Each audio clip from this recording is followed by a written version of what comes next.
48-hour art check, round 85.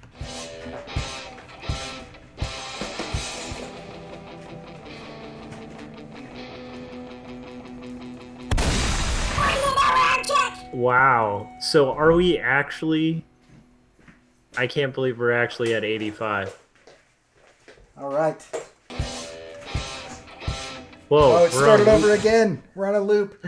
I tried to run and turn the heater off in time and didn't quite make it back. And then my thing is weird now. All right. So, yeah, 85, man. That's like crazy. That's nuts. Crazy huge number for these things. Yeah.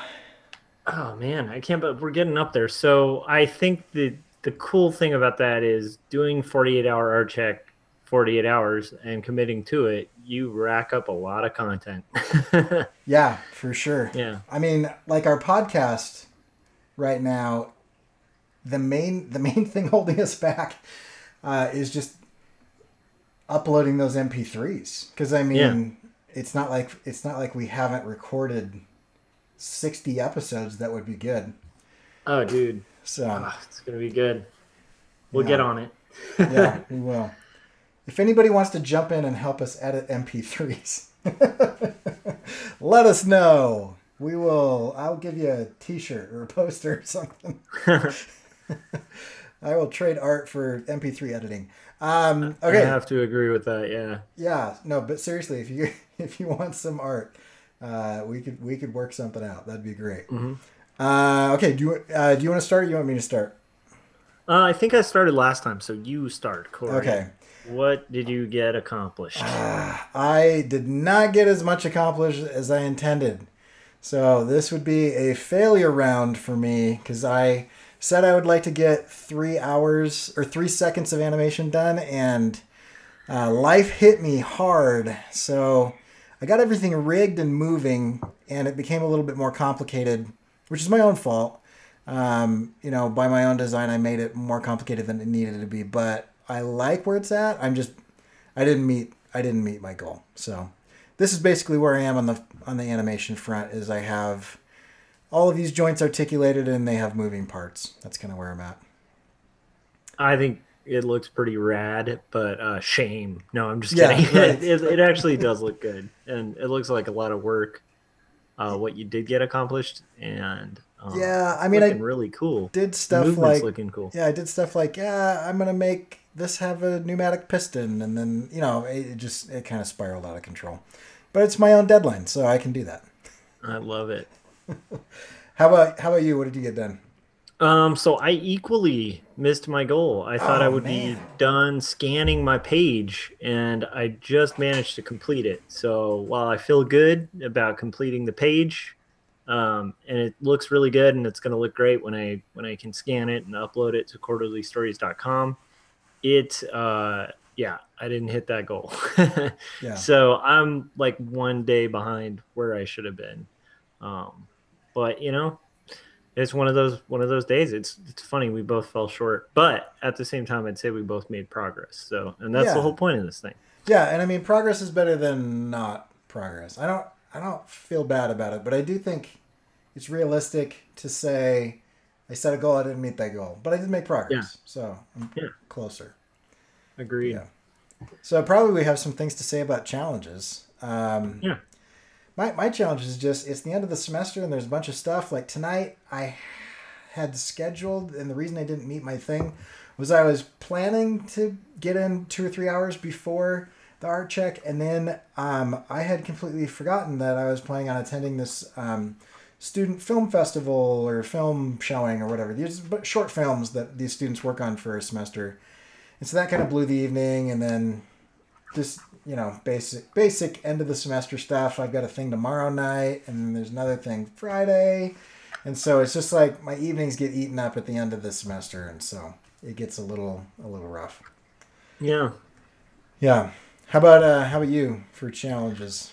So I don't want to get like too deep into it till we kind of know a little more about the situation, but there's like a pretty dire family situation that kind of came up and kind of came out of nowhere, and so we're kind of dealing with that. And then oddly enough, and that's that. It's an emotionally taxing thing. So so that's tough. And then on the same note, I did record yesterday with my band, and we didn't manage to track as much as we wanted to track.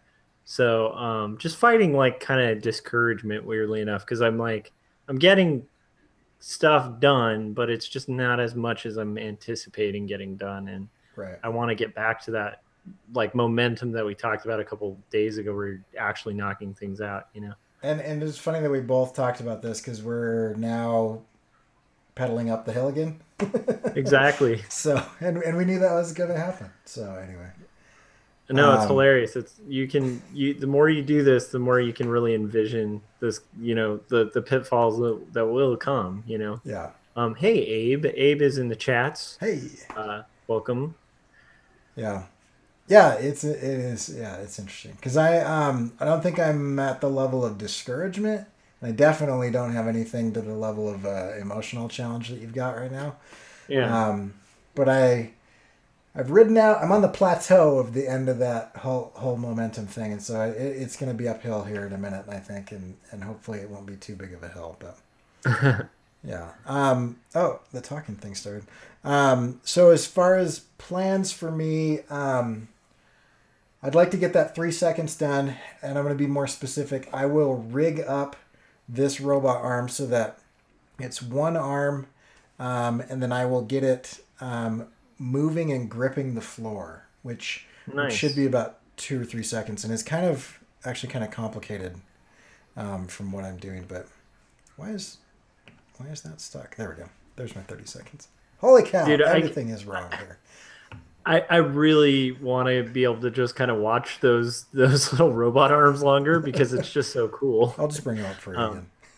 I know. I mean, it's so awesome. It looks like at this point, just the layout of the way they're sitting, it almost, there's like a Dr. Seuss-ish feel to it with that red background. I love it. So yeah, I'm excited about it. I get that a lot with some of my stuff is kind of a Dr. Seuss feel. But the cool thing about this type of thing is you can reuse these assets, like, so I could do a little title graphic where the arm came out and pulled something on or whatever. So I'll probably do stuff like that.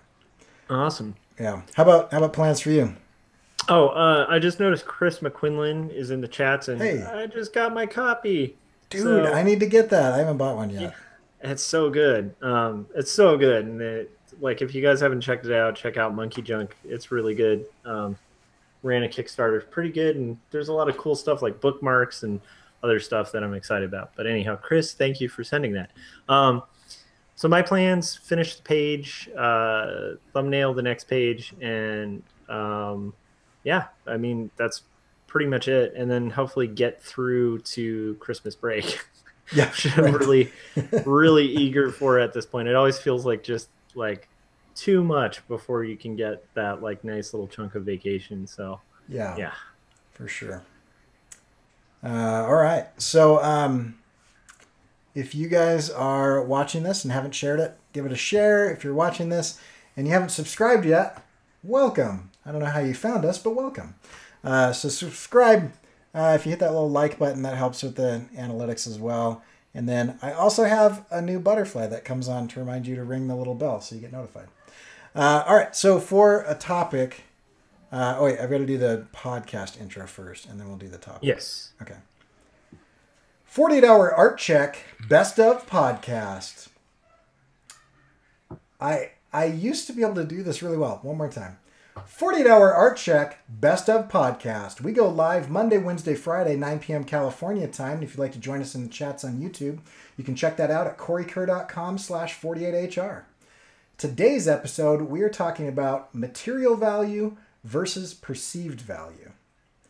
And so the reason I brought this up is because I think this is, when art meets commerce, I think this is one of the major things that is a conflict, but is also the value that artists bring to the table. Like if you hold that Monkey Junk comic up again that Chris did, the material value of that is exceptionally low, right? There's a staple, there's some paper, there's some ink, the monetary cost of that, the material cost of that, you know, is maybe at most a couple bucks, but is probably less. But the perceived value of that is actually in what is brought to the table by the humanity that's added to it. And so in this example, Chris, you know, with another person went in and they wrote and drew and created this, and they take something that has an exceptionally low material value, and we perceive a significantly higher value on that. That is actually more than money, and that's where it's kind of an interesting thing. And you can always know that something is worth more than money when people are willing to trade money for it, right? Mm-hmm. If I have money and you have something that I perceive value in, I value that more than the money I have. I will give you this money in exchange for that thing. And that's what I think is really amazing about creation, is that you can take something where the raw materials are worth X, and then because you choose to be vulnerable or tell a story or tell a joke or, you know, communicate in some way, that it takes that low monetary material value and it adds a lot of perceived value.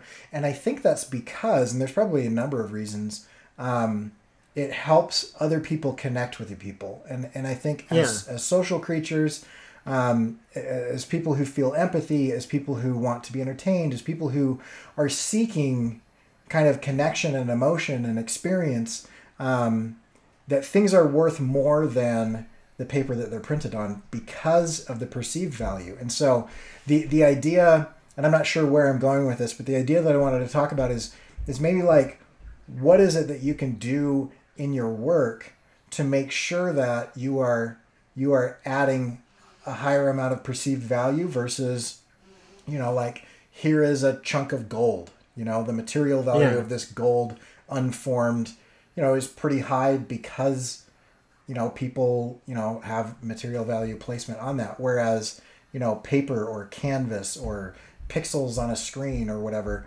can have a significantly high perceived value compared to the material value. Yeah.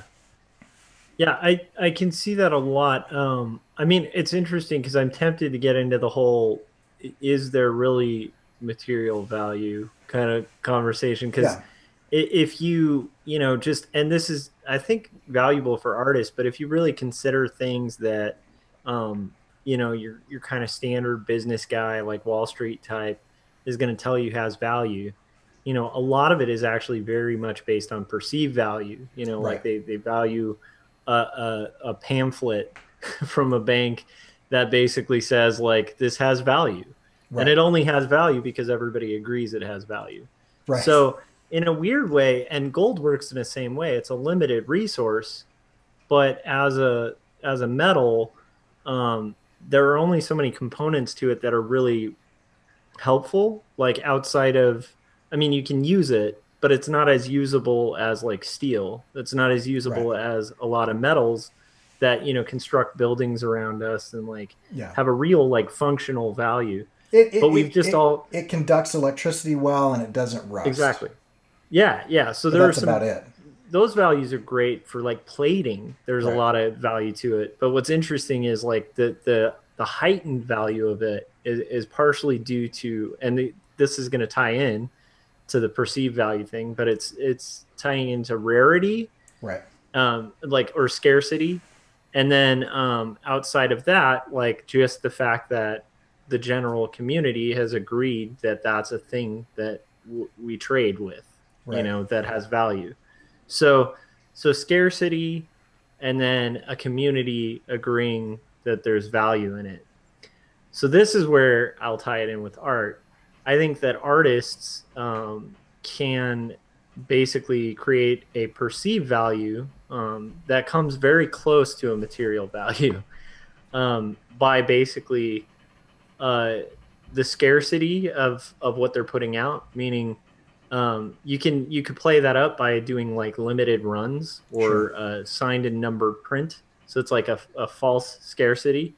You could also do that if you think of that in, like, quality. If you're making artwork of, like, an unusually high quality, that in itself is scarce. Yeah. So like you think about, like Neil Adams would be a good example. It's like that's a pretty scarce type of artist. There aren't a lot of people who have that skill level. Yeah. And so when you see that skill level, you see value because it's so scarce, it's so rare. Or you could talk about just, the corner of the market you're hitting, like stories, like are you hitting the same old, or are you doing something kind of unique and scarce? And then similarly, like the whole society agreeing that it has value, that's a huge thing with art, where, if you can get a community to agree that what you're making or doing has value, then you're suddenly making money. Right. And not money like physical money, but you're making something as valuable as money, if not more valuable than money. And the And and the idea of making money rather than earning money, yeah, I love that concept. We should earmark that for another episode. But the this idea of value, it's all perception, right? And yeah, so even on the material side of things, the perception is based on the utility, right? And hmm, so my perceived value of that material is based on what I can do with it, what I can turn it yeah, into, its use, its utility. yeah, But the thing that I like about the added value of creativity, and finished products along those lines, is that it taps into something deeper, than a hammer, or an iron girder, or something, because it's something that separates us from. It's still useful, but its utility is at almost a deeper spiritual level, or mental level, or emotional level, in the way that it teaches us, or entertains us, or scares us, or kind of expands that. And it reminds me of the old saying, talking about the businessman, who doesn't appreciate his human capital and uses terms like human capital. Because if you guys don't know, human capital is a business term that talks about the people that you are working alongside in a way that you can quantify in numbers, which to me is very degrading and literally dehumanizing, because you're taking somebody who is a human and you are dehumanizing them into something that you can count and measure and track. And those people, it's said about them that they know the cost of everything but the value of nothing.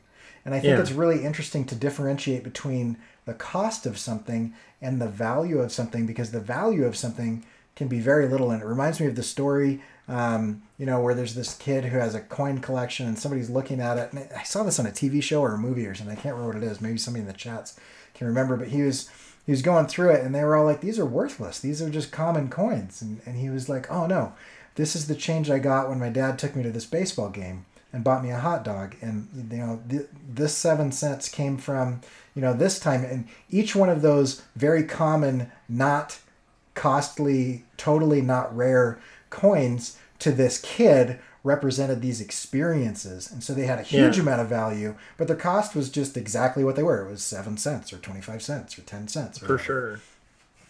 Yeah, and it's fascinating, the fact that there is so much depth to the value of art, to the point where I rarely hear somebody say, like, they were depressed and then they got a ton of money and suddenly their life got better. Yeah. Usually, maybe that's a temporary solution, but usually you hear the story of like somebody who's at their lowest low and they hear a song that like hits something in their soul Yeah. and like saves their life, or like helps them to kind of change gears and stuff. I think that the value of art, and like the interesting thing about art, uh, you know as like a consumable thing, it can do this weird thing that not a lot of things can do, where it can actually speak to these deeper parts of a human being that aren't rational. Because like you were saying about Marshall's comic, it's like it's newsprint and paper. And if I were like an alien looking down on the earth, and maybe my civilization has no art, Yeah. I would just be like, why did these people stare at like useless material? Yeah. You know?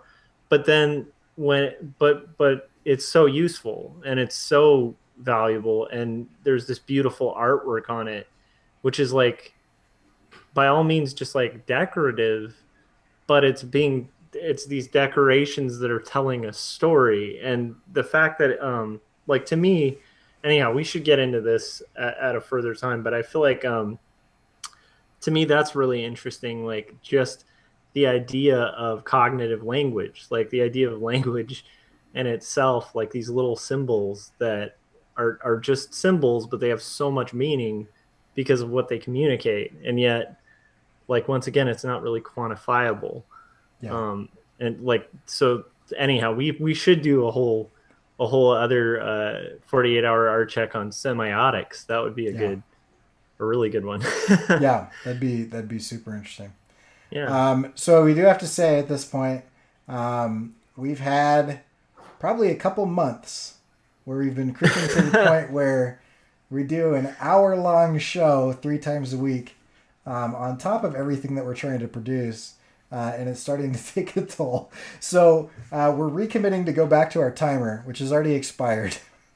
But we wanna go back and commit to. I think what we'd like to try is once a week, just letting it letting it run as long as it runs, which is usually an hour and 20 minutes, something like that. But the other 2 times, maybe doing shorter topics and trying to keep it to 15, 20 minutes. Totally agreed. So one of the things I'd like to know from the people in the chat, because the reason that I've enjoyed going so long is because there's people that show up and they have these great conversations and they say things that like get me thinking about other stuff. And anyway, I just love that interaction. I love, a big group of people that are like-minded, in their pursuit of creation, talking about stuff. So I don't want to lose people. And so my question is, if you could choose Monday, Wednesday, or Friday for the long episode, I'm curious which day you would prefer us to go long, because I don't think it matters. It doesn't matter to me. Does it matter to you which day is the long one? Okay, so I'd love in the chats and in the comments later, let us know if you're like, hey man, don't do Friday night. Friday night is date night. I never get to check in anyway or whatever. Wednesday's great or whatever. Give us time, and we'll kind of tally that up, and we'll experiment a little bit and try it out. Because this whole thing has been kind of an experiment. We've kind of tweaked the format a little bit, and we've moved things around, and I feel like we've hit a sweet spot with the people showing up, the community, and it's awesome. And so I don't want to not give that. I don't know. I don't want to lose that with everybody, because it's really cool. But at the same time, producing 4 to 5 hours of video content a week on top of trying to get a project done is I went to bed at like 3 last night, and I'm still behind. So totally agreed. Yeah. So speaking of the 15-minute limit, we should wrap it up. Although I will say Chris in the chat said Monday or Wednesday work best for him. So if you guys chime in, great. If no one else chimes in, we're just going with Monday or Wednesday. So if you guys are like Friday people, you need to speak up. Yeah. Because so far Chris for Friday owns that. Yeah. All right. And if you want to check out my stuff, you can always go to corykerr.com. And if you haven't reviewed the podcast yet, even if you listen to this live in the video and you don't listen to the podcast, go download the podcast and subscribe and review it, because that helps get the word out even more. And you can always check that out at corykerr.com/48hr, or just search for either my name or Josh's name on any of the podcast apps, and it should come up. And you can check out Josh's stuff at quarterlystories.com. That soon-to-be scanned page will be up soon on that, and you'll see also tapas.io. And you guys rock. Thanks for showing up. We're gonna get some more stuff done, so we'll catch you in a couple days. Bye.